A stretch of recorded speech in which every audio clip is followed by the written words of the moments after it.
नमस्कार बंधु देखो आज के आमी एकटा स्पेशल भावे एकटा तड़का रान्ना करब। तड़कार डालटा भिजिए रेखे दिएछिलाम आमी 2-3 घंटा मतो तड़कार डालटा भिजिएछिलाम। एबार आमी प्रेसार कुकारे दिए देब तड़काटा सिद्ध करार जन्य।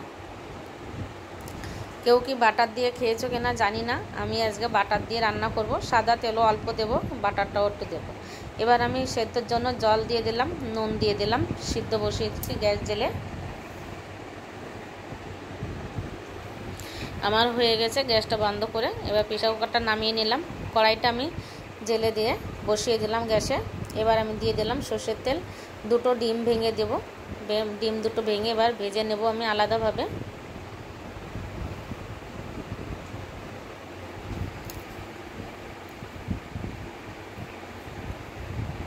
দেখো বাজারের তরকা কেমন কালো কালো রং হয়, আমার তরকাটা এক ফোঁটাও কালো কালো রং হবে না। দেখো আমি কিভাবে রংটাও দেব না, সেইভাবে আমি করব, যে খেতেও কিন্তু দারুণ হবে এইভাবে তরকা রান্না করলে। আমি ডিমটাকে এই যে ঝুড়ো ঝুড়ো করে ভেজে নামিয়ে নিলাম। এবার আবার ফের কড়াইতে তেল দিয়ে দিলাম,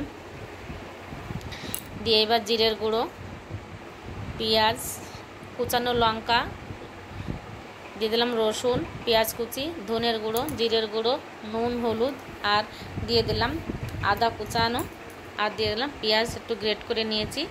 এবার তেলের মধ্যে লঙ্কা দিয়ে দিলাম, রসুন দিয়ে দিলাম, পেঁয়াজ দিয়ে দিলাম, দিয়ে এটাকে ভালো করে আমি লাল করে এটাকে ভেজে নেব। বাটা পেঁয়াজটা একটুখানি দিয়ে দিলাম।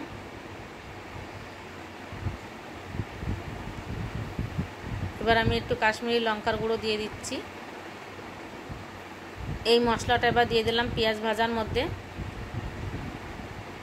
অল্প করে জল দিয়ে মশলাটাকে এবার ভালো করে কষে নেব। এবার ডালটাও কিন্তু ভালো সিদ্ধ হয়েছে, এমন না যে গোটা গোটাও হয়েছে আর বা একদম ঘেটে গেছে তাও নয়, একদম পারফেক্ট সিদ্ধ হয়েছে। এবার আমি দিয়ে দিলাম তরকাটা, দিয়ে এবার নেড়ে চেড়ে মিশিয়ে অল্প করে একটু জল দিয়ে দিতে হবে। দিয়ে দিলাম জল। এবার আমি ডিমটা দিয়ে দিলাম, পরিমাণ মতন একটু মিষ্টি দিলাম, দুধ বাজারের কিন্তু মিষ্টি ওরা দেয় না। এবার দিয়ে দিলাম তরকা মশলাটা, যে যেরকমের ঝাল খাবে সে সেরকমের ঝাল দেবে এটাই। আমি কিন্তু বেশি ঝাল দিই না, আমরা অল্প ঝাল দিয়ে রান্না করি। এই দেখো বাটার দিলাম, কেউ কিন্তু বাটার দেয় না তরকাতে, আমি তরকাতে বাটার দিলাম। আর তরকার কালারটা কিন্তু ওই রকমের কালো কালো রং আসেনি, দেখো কত সুন্দর রং এসে। দিয়ে দিলাম কাসুরি মেথি পাতা দিয়ে এবার আমি তরকাটাকে মিশিয়ে ঢিসিয়ে নামিয়ে নেব।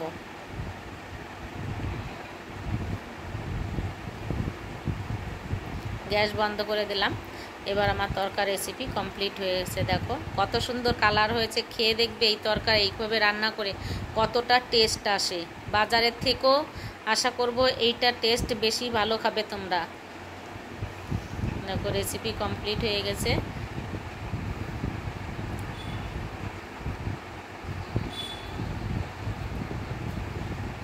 টাটা, নমস্কার, তোমরা সবাই ভালো থেকো।